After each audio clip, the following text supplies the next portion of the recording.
Securities offered through Cetera Advisor Networks, LLC, member FINRA SIPC. Investment advisory services offered through CWM, LLC, an SEC-registered investment advisor. Cetera Advisor Networks, LLC is under separate ownership from any other named entity.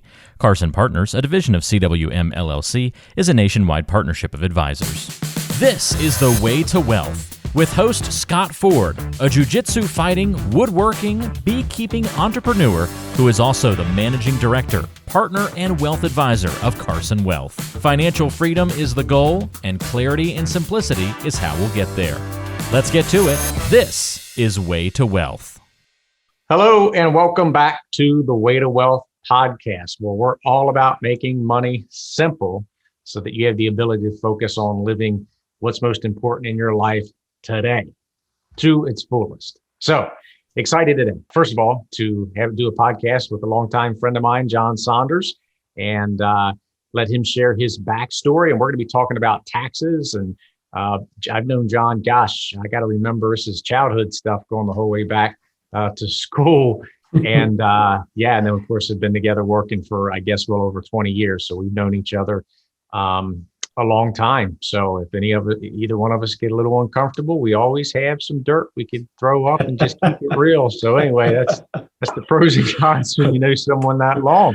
And the other thing is, John, not only wealth advisor, he leads the Tennessee team, and he's an enrolled agent. So that's why I had asked him to be on this particular call. We're going to be talking about taxes, specifically tax diversification. And so John's super knowledgeable, has a lot of experience in investments, wealth management, period, and certainly in taxes. So excited to have John on. But that said, some of you may not know John, so I'm going to give him an opportunity just to share a little bit of his backstory and kind of hear how he got to where he is today. So with that, off to you, John. Yeah, thanks, Scott. You talk about a long time. I've just come out of a meeting and they said, well, how long have you been doing this? And I'm like, 25, 28, 30. I don't remember. I just know it's been a long time. So, it kind of means we're getting old too. Feels that way. Yes, to the time. But I think, Scott, you and I go back. I actually know you longer than I've been married. We've been doing something together longer than I've been married to my wife. So yeah, it's been a while. But yes, a lot of good history, a lot of good things, and how we've grown together over the years. And what led me to this, Scott? I mean, really, I remember a long time ago you coming to me because I got into the financial realm through my mom and dad had a tax preparation business. And, I just cut my teeth on actually preparing income taxes. This will tell you how old I am, by hand with pencil, and then copy it on a copier. So, and then hand it back out with my pencils, that you would use as an eraser. And who does that anymore? But was it paper or tablets that you were actually doing? we had an abacus too at that time. So, but I think my second year in that business, we transitioned to a computer that took up the size of your desk.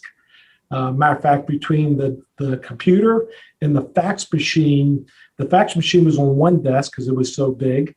And then, the computer took up the other desk. So, but we started and we grew that practice, and I've really cut my teeth on watching what people were doing with their taxes. And, and I started learning, when it came to the investments, watching how it went through the tax return, and I progressed through that. And, that's where I've learned a lot, is not sitting in school and having a professor teach me all the time. A lot of it was experience, but you have to do that as well. And I did that too, but that grew. And then Scott and I got together, and, Scott said, I've got clients that need some help with this. And Scott referred people to me back in the day. And I say way back when. And so I did those by hand for a period of time. And then Scott was in the insurance practice, learned knew a lot about insurance. I remember him coming by and just kept bugging me and saying, hey, we need to do this. We need to do this. And finally, we started doing some things together. And And he showed me a lot in the insurance industry, and the tax practice continued to build. And then we segued into the securities business. And really, we've had a great journey and continue with this great journey that we have. So you think about way to wealth, and as the audience knows who've listened to these podcasts, it's all about making money simple. And you can listen to past episodes to kind of get brought up to speed, but we have a process that we follow. And part of that process is setting the foundation in place, and then 3 buckets of how we manage assets to provide some certainty and some clarity, and then taxes. So towards the end of the process, taxes are in this process twice, and there's a reason for that. And the main reason is most people may not realize it, but typically taxes are all of ours biggest expense. A lot of people, if you ask that question, oh, it's my home. Well, when you do the math, it's probably not. It's going to be taxes. So everyone's looking, how do I not overpay in taxes? So that's why we have it as part of the process twice. So one question I have for you, when you think of the way to wealth, and all this is on one sheet, is all about making money simple. How would you say, John, why is making money simple important to you? So, I'll give you a little story about this, because the tax code is very complex. Right now, you'll hear about, the tax code. People don't know this, but over the past 10 years, the tax code has been amended or revised over 4,000 times in the last decade. You'll hear people say there's 7,000 pages in the tax code, where then other people say there's 2,300 pages. However, the other 4,700 pages are actually explaining the 2,300 pages. So that's how complex, the tax code is. I'll give you, some of the examples. I mean, there are so many different brackets over the years and how things were taxed or not taxed. And sometimes I will tell you, all these different rules get jumbled in your head. So I'm so thankful for the computer. I can tell you that I can look back, but it does happen. But it's not simple. And it's made that way because they make it very confusing. And I'll tell you, I'm waiting for that postcard, that you can do your taxes on. It's not there, right? And so how you pull money out of certain accounts, where you add money to, everything has a rule to it. And if you do not follow the rules, there could be penalties, and interest on top of those penalties that you could end up paying. So yes, I think we make money simple by using, interpreting the code to, our client's advantage, and also, making sure that they're also allocating their monies in these various funnels that we have aligned in our way to wealth process. Yeah, agreed. And, I don't know whether they make it complicated on purpose or not. However, it is super complicated, and it doesn't have to be. One of the things I hear a lot is, what are the loopholes and things of that nature? And I like to say there actually aren't loopholes. These are incentives. So the thing is, in this code, when you're able to, let's call it, save taxes or not have to pay in certain areas, that's because they structure it that way. They're saying, hey, we want to help with housing, or we want to help with charity, or we want to help with whatever it is. They're telling you how you can do it. You just need to have someone who's helping you understand what's in there so that you can use that for your benefit and not overpay in taxes. And it's not a loophole, it's an incentive. Let's just go with what is. And so that's one thing that I think about. But yes, making it more simplistic. One of the things we like to do, and we've done it in this scenario, John was just talking about, is we make one-page tools for each one of the sections on Way to Wealth. In this case, it's our funnels. It's our tax diversification funnel. And this is where you have tax deferred assets or tax postponed, taxable, and then tax free. So on that note, John, in talking about tax diversification, what does that mean to you? What does tax diversification mean to you? How would you describe that? So, the way I describe it is, as you were just alluding to, is the different funnels, right? The tax postponement, right? A lot of people call that tax defer. And We've been trained in this society to put all this money in this tax deferred, get instant gratification on your tax return right now so you can pay taxes down the road. The question mark is, where are taxes going to be later? So, matter of fact, I just got out of an appointment, and when I see a lot of clients, and this particular client come in, his biggest funnel was the tax postponement funnel. This client, typically he had like $5 million, and 4 of it was in the tax postponement funnel. So, what we're trying to do is help him get as much as that tax postponement funnel over into the tax-free funnel. So there's a lot of ways to do that. So the tax diversification means we got to have a balance. Balance is very key in life. So having a balance in each one of these funnels. So that way, when you step into that fixed income season of your life, you're able to draw from these different funnels and pay, a minimum amount of tax, not overpaying taxes. So if you can do that proactive planning now while you can, do it. I promise you, it will pay off in the long run. Yeah, people, because we hear all the time, put it in this qualified plan, 401k, IRA, and not saying that doesn't make sense at time for a portion.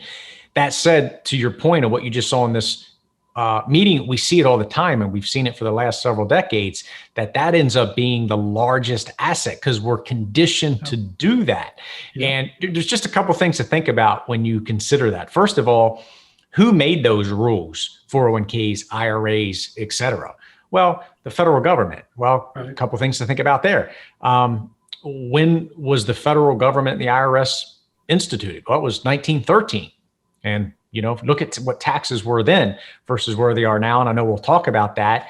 And then why were these plans created? Well, they were created as not a tax loophole, but as an options for not paying tax today, tax defer or tax postponing.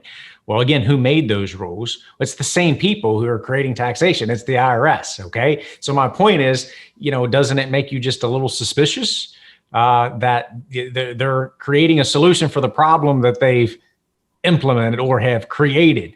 Right. Just saying, something to think about. And so when you think about that, the other thing is we're assuming that benefits the most when you're going to be you're going to be in a lower tax bracket in retirement. Well, the challenge I have with that is twofold. One, aren't you assuming that you're going to be making less money then? I don't want to sign up for that plan, right? I would like to continue to make more money, no matter what you're doing. Number one. And then number two, I'm making the argument right now that taxes might be on sale. This might be the biggest sale we have on taxes for a long time. So just something to think about. In fact, on that note, what are your thoughts on the national debt where we're at, and what's that number look like? So, you bring up a good point. That's the argument that, we're trying to explain to clients. And I don't think it's an argument. I think it's reasoning to say, hey, taxes have nowhere to go but up. Currently, we're at a 28 trillion and counting debt. As a matter of fact, it's going so fast, and debt per taxpayer is like 226,000 per taxpayer, about 85,000 per citizen. I'm like, I don't have that back there really to want to pay the government for this, quite frankly. Our GDP right now is at 22 trillion. So it's, to me, Scott, it's easy math, right? 28 trillion is what we owe, but we're only bringing in 22 trillion. And that comes mostly in the form of U.S. federal tax revenue. That's where that comes from. So, a lot of people don't realize that, and that comes from the income tax, payroll tax. Corporate tax is just a piece, very small piece of it. Most of it comes from the U.S. citizen or the average taxpayer. Yeah, so let's look at this. I like running these numbers. And by the way, this is a little dated, but it's only worse now. So we'll work with these numbers. So let's just say this. I'm a client. I'm coming in to see you. And I show you what I got financially. And I'm like, all right, my income is $36,000 a year. That's my income. And my expenses are $47,000 a year. And my debt, I owe $230,000. I come in to see you and I'm like, John, looking for some help, man. What can you do? What would you suggest? Well, that's hard because you're going backwards 11,000. You're adding to your debt each year. So the only way that I know to do it is get a third or a fourth job. I don't know what to. Yeah, I'm not sure. You gotta. It's a great advice. So it's like, I got to make more money, bring in more revenue, right? Or I got to cut expenses, right? Or I got to file bankruptcy, right? Okay. Well, what I just described was a little outdated, but that's basically the federal government's numbers, just a lot less zeros. Okay. Yeah. So the point is, how are they going to handle this? If it's not bankruptcy, which no, then it's going to be, they got to raise revenue. Well, how do they raise revenue? Tax. Starts with a T, taxes, right? So looking at that, it's why it's hard not to argue that taxes, what direction we may be headed there. What were some tax rates in previous years? So I mentioned the IRS came about in 1913. Yeah. Since then, this rate has ebbed and flowed. Educate us on just kind of some tax rates that we've had through the years. Sure. Back in 1913, it was a one-page tax return. That was it, one page, and it was 1%, right? So here it is. And then I think it went as high as 2%. But over the years, I'll give you some stats. I mean, back in 1977, we had 34 different tax brackets. 1979, we had 17, 1986, 16. Right now, I think we're at like 6 different tax brackets. But if you talk about the highest marginal rates, and I have this data back to like 1913, the highest marginal rate was 7% back in 1913. In 1963, the highest marginal rate was 91%. Now think about that, 91%. So you make $1,000, you gave $910 to the U.S. federal government. Right now, they went to 50% in the 80s, mid 80s, dropped down to 38. And then the highest was actually, this was good. Back in 1988, 1989, 1990, 28% was the highest marginal rate under the Reagan years. So just to kind of give you an idea, where this was at. Now, where we're at now is at 37%. And so I would say we are probably at the lowest rate we may see in our lifetime because of where we look at these numbers.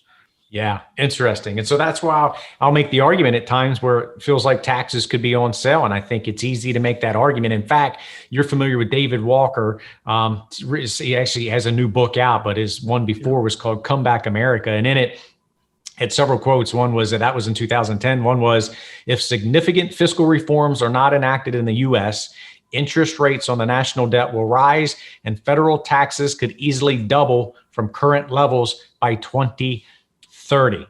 Well, there's a couple things to point out with this. First of all, who the heck is David Walker? Well, he was the Comptroller General of the United States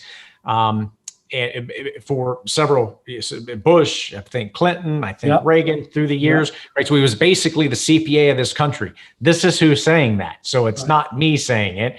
And here's his solution. And this is why I can say it. He said, the reason taxes could double by 2030 is a 4-letter word. Probably can guess what that is. Math. And I can do that's math. Exactly right. So it's like, that's the challenge and at least things to think about. But look, even if he's not right, even if they don't go up, my theory is, I've heard this said years ago, in really all aspects of life, and it's the person with choices typically wins.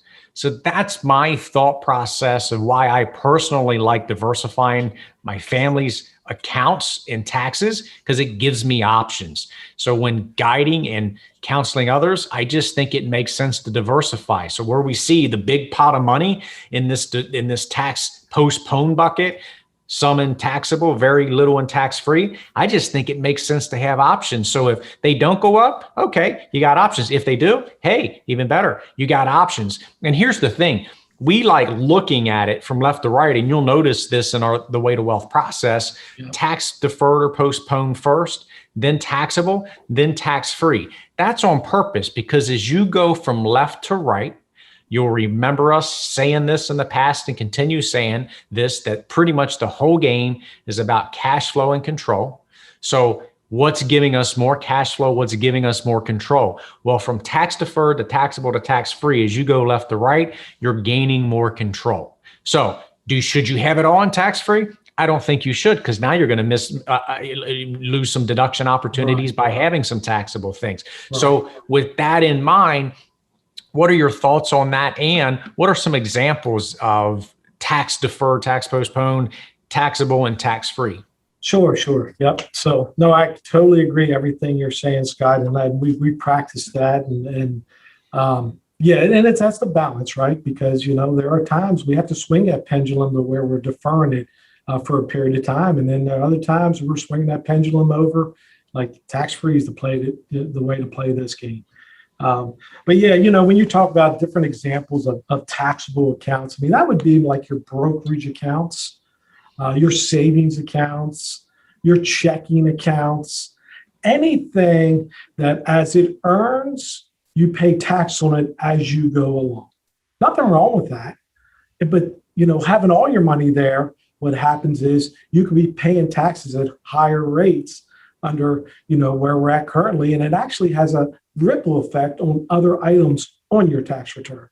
So with the tax deferred examples, one of them, a lot of people utilize is the 401k, IRAs, annuities, as they earn money inside them are tax deferred. There are set plans, profit sharing plans can be tax deferred. There are the old Keogh plans.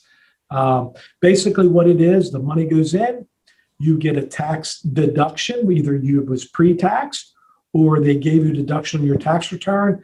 The earnings grow and you're not paying tax as you go along. The tax-free examples, there's not many of those out there, but there are a few that just to consider. Not as many as the tax postponement side, but you've got your Roth IRAs, you've got your health savings accounts, and people will say HSAs. You have another one is life insurance. A lot of people don't even realize that life insurance is another tax-free vehicle that you can use in retirement. So these are ways, and what happens with tax-free, you don't get the deduction going into it, but if you follow the rules and you let that grow tax deferred, it then becomes tax-free if you follow the rules. So there's some examples that are out there that can help people with their various funnels as they fill them up.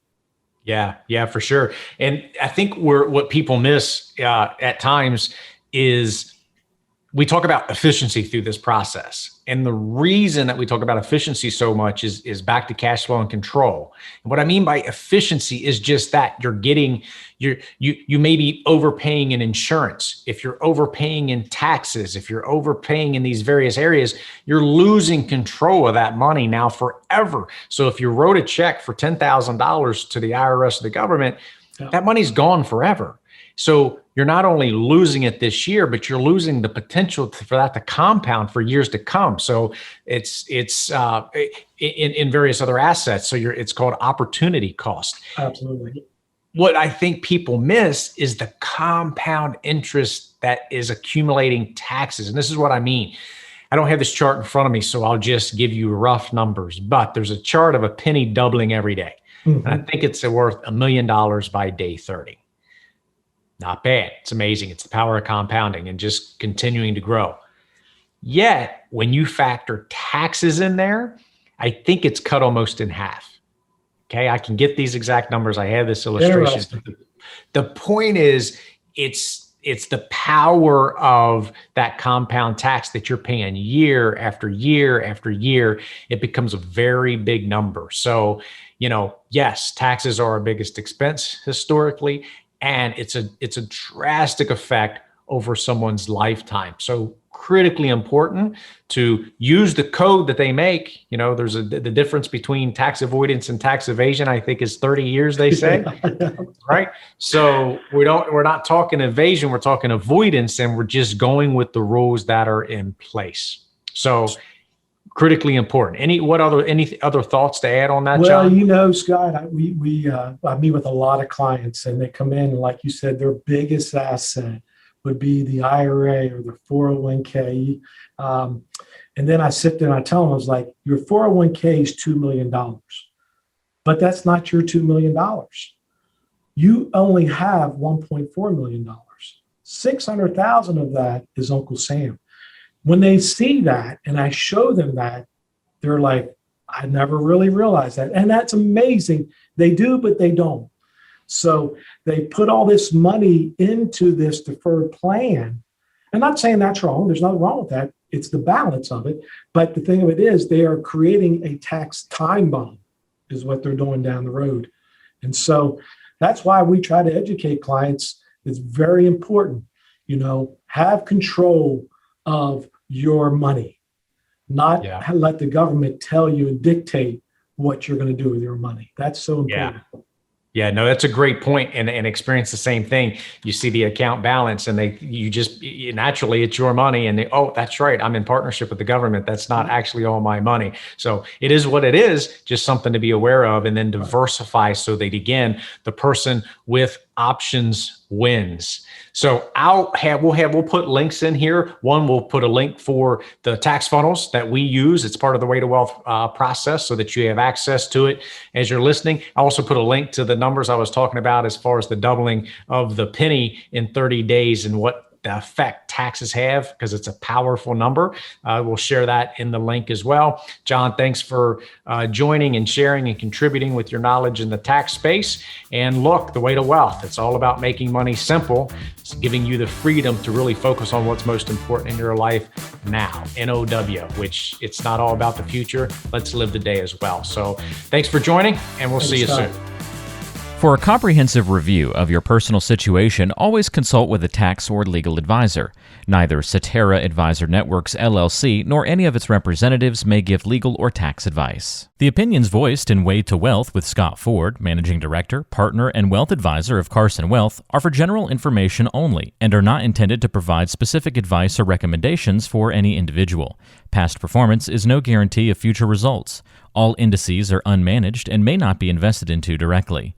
Investing involves risk, including possible loss of principal. No strategy assures success or protects against loss. To determine what may be appropriate for you, consult with your attorney, accountant, financial, or tax advisor prior to investing. Guests on Way to Wealth are not affiliated with CWM LLC or Cetera Advisor Networks LLC. Carson Wealth, 19833 Leitersburg Pike, Suite 1, Hagerstown, Maryland, 21742.